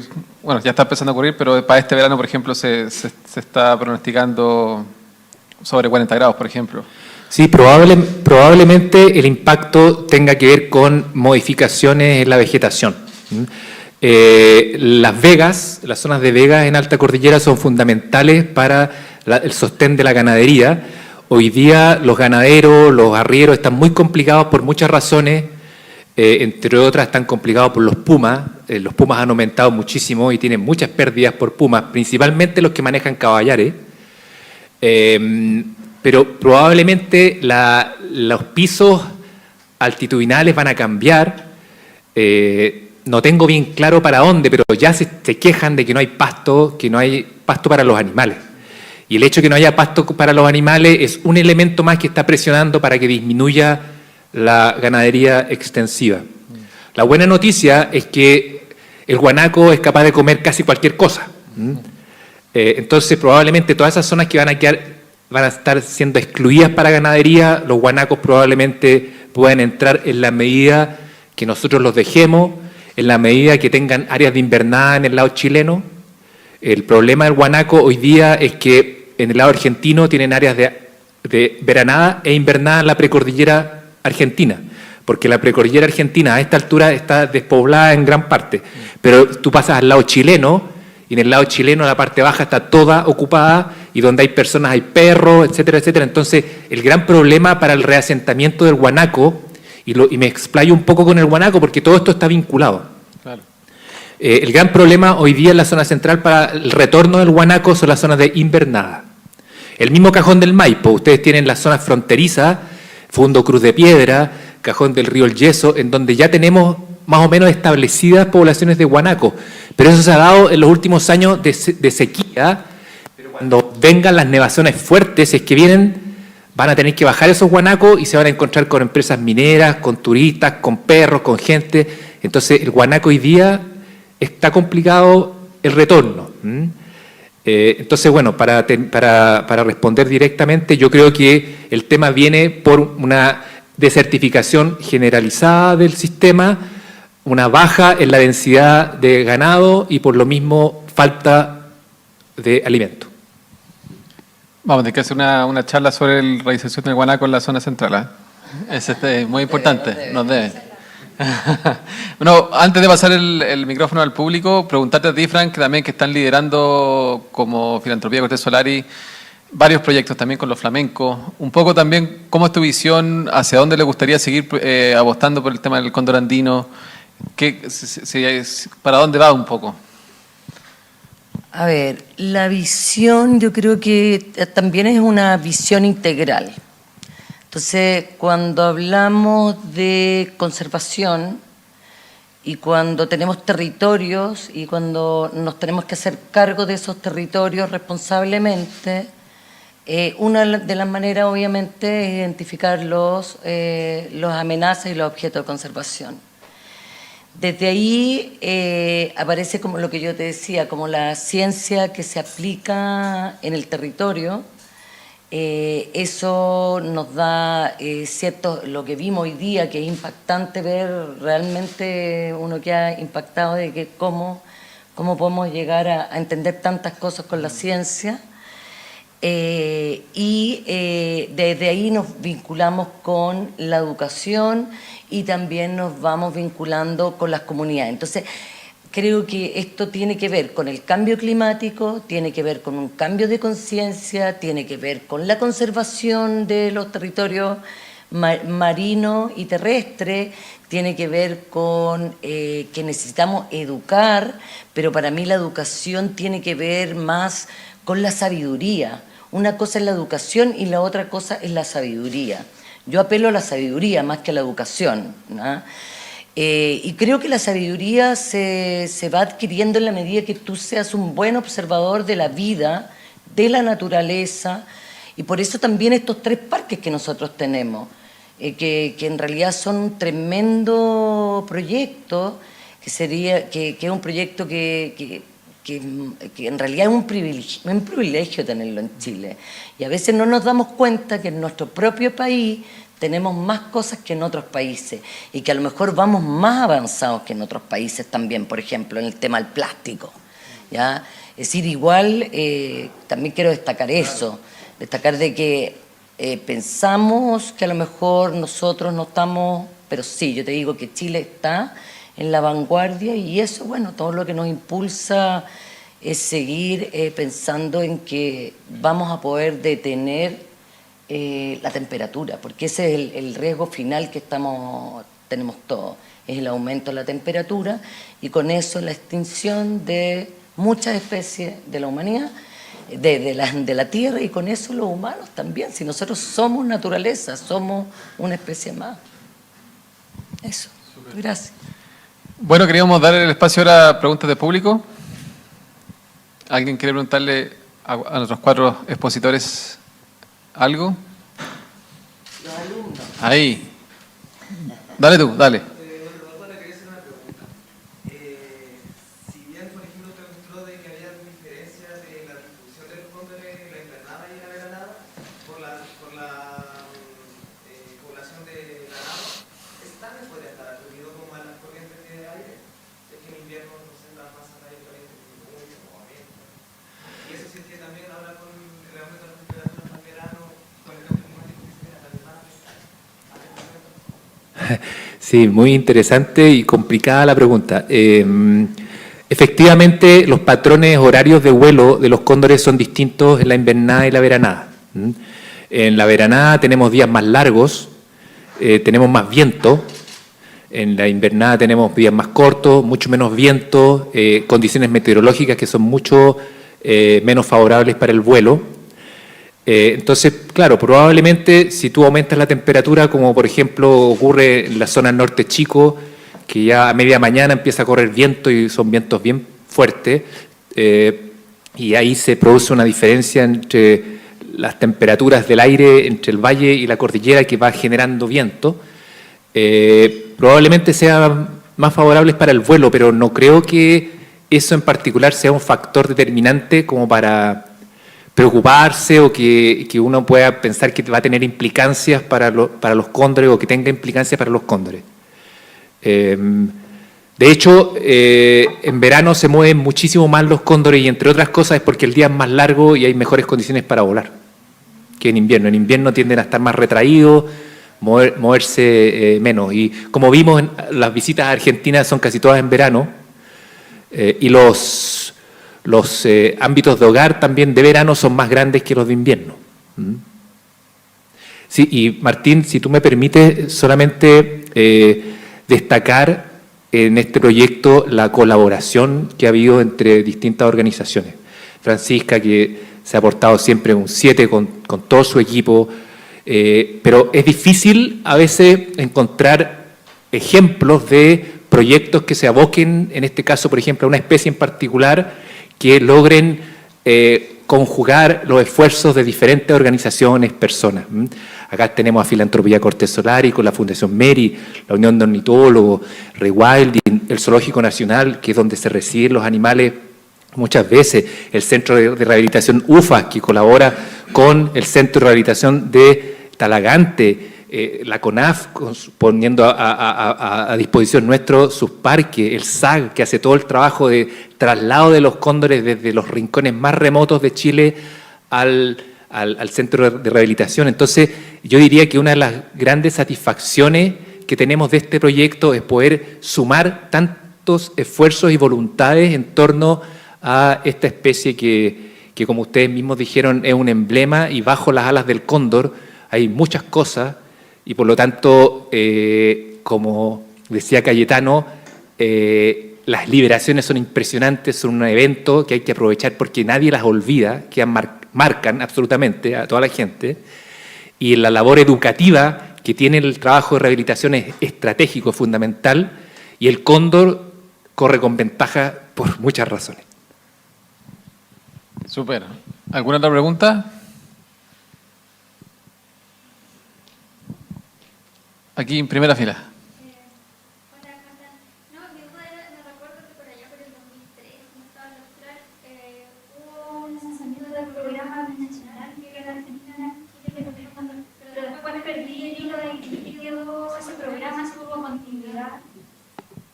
Sí, ese es un programa que se inicia en el año 2000, que tiene su punto máximo con la liberación de 8 cóndores en Yerba Loca, en Lo Barnechea, que se liberaron 8 condoritos, 4 argentinos y 4 chilenos, todos nacidos en cautiverio. Uno de los condoritos era el Che, que era hijo de una pareja de cóndores que se mantenían en el zoológico de La Habana, y que fueron un regalo que le hizo Salvador Allende a Fidel Castro en el año 71. Esos cóndores pusieron un huevo en el año 2000, ese huevo se trasladó a Buenos Aires, en Buenos Aires se incubó artificialmente, ese pichón se crió con títeres, se trasladó a Chile y se unió a la bandada, y se liberaron esos 8 cóndores chileno-argentinos con equipos chileno-argentinos. El lenguaje en Yerba Loca era chileno-argentino, se armaron parejas chileno-argentinas, todo era chileno-argentino. Y fue una experiencia muy rica porque fue el impulso precisamente para el programa binacional de conservación del cóndor andino. Y si bien es cierto, hoy día no tiene las revoluciones, digamos, que tenía o que tuvo en ese momento, hoy día seguimos trabajando en conjunto con los equipos argentinos, Fundación Bioandina, en el trabajo con los cóndores. Es fundamental el trabajo conjunto. Tengo grandes amigos argentinos que trabajan con cóndores y estamos permanentemente coordinados y haciendo cosas juntas porque las amenazas son comunes. Súper. ¿Había otra pregunta ahí?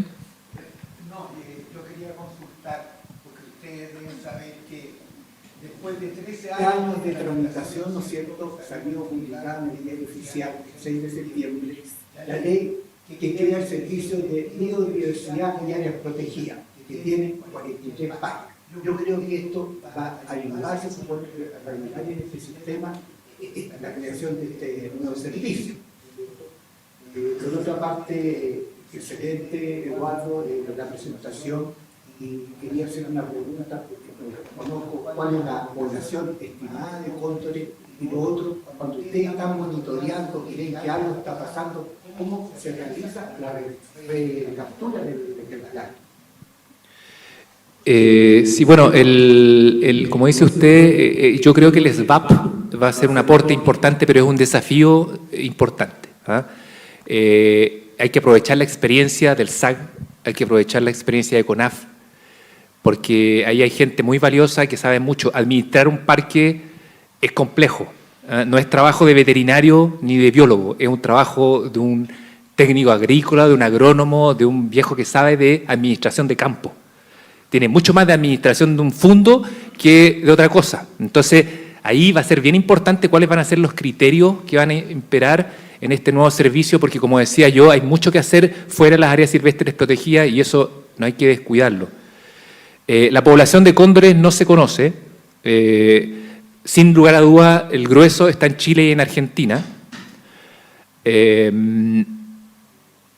Yo no me atrevo a dar una cifra, pero no me cabe ninguna duda que la tendencia puede estar a la baja, probablemente. Y cuando detectamos un cóndor con problemas, lo inmovilizamos rápidamente. Lo importante para manejar un cóndor es protegerse del pico. El pico es un arma letal. los pocos accidentes que hemos tenido en trabajo con rehabilitación han sido garras de águila y picos de cóndores. Entonces, inmovilizando la cabeza y el pico, el resto no es problema, patean fuerte, tienen unos aletazos que dan que tienen muchísima fuerza, pero entre dos personas manejar un cóndor no es ningún problema, en la medida que el que maneje la cabeza la maneje bien y con cuidado. Nunca poner telas adhesivas y cosas para neutralizar el pico, que a veces es la tentación de algunas personas, también como lo hacen con las garras de las águilas, muchas veces que le ponen tela adhesiva para mantener la pata cerrada para que no pueda agarrar cuando la están manejando. Hay que tener cuidado con eso, pero en el caso de los pájaros, nunca hay que hacer eso porque los pájaros refrigeran, termorregulan jadeando. Entonces, si tú le cierras el pico, hay dos riesgos. Primero, que pueden hacer una neumonía, porque los cóndores regurgitan con mucha facilidad y puede devolverse ese regurgitado por la tráquea. Es preferible que lo bote. ¿Ya? Y lo otro es que tienen que tener la posibilidad de abrir el pico para disipar calor. Cuando se manejan los cóndores, generalmente uno les toca la cabeza, toda esta zona disipan muchísimo calor. No sé si respondí ¿sí? ¿Alguna otra pregunta? Dale. Primero que todo, agradecer la presentación, me gustó mucho, y también toda la labor a todo lo que hay detrás de todo esto.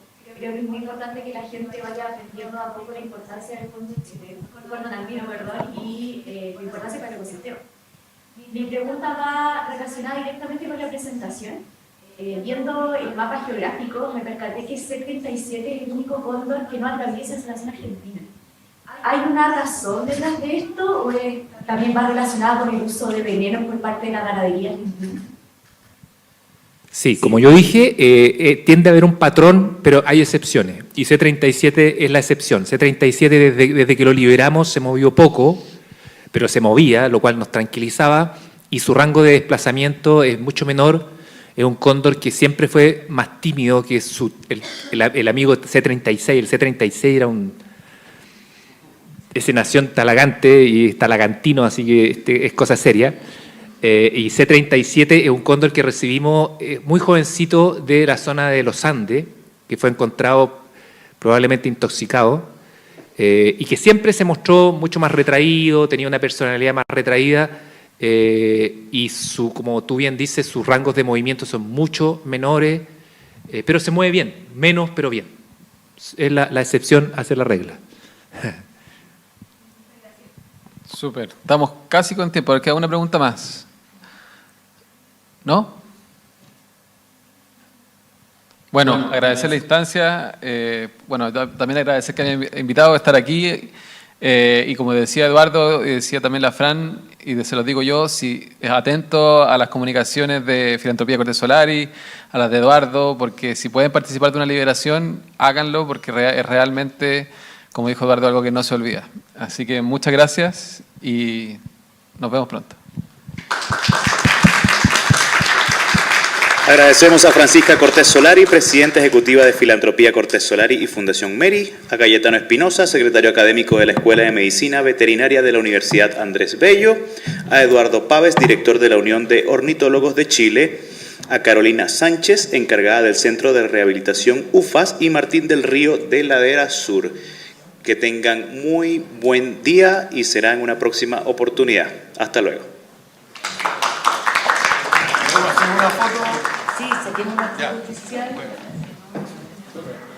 ¿Detrás de esto o no? Para que no se vea. Para que no se vea. Sí, que se vea lo de eso. ¿Pero vas al medio? No. Sí, pero las damas al medio. Pero Eduardo, ven. Sí, pues Eduardo, por favor. Ahí está súper bien. El papacón. Girando a la cámara. Buenísima. Cámara. Y la voz. Desordenado. ¿Estás saludando? Desordenado. Buenísimo, gracias. Hay que ponerle un humor, tenemos que... no.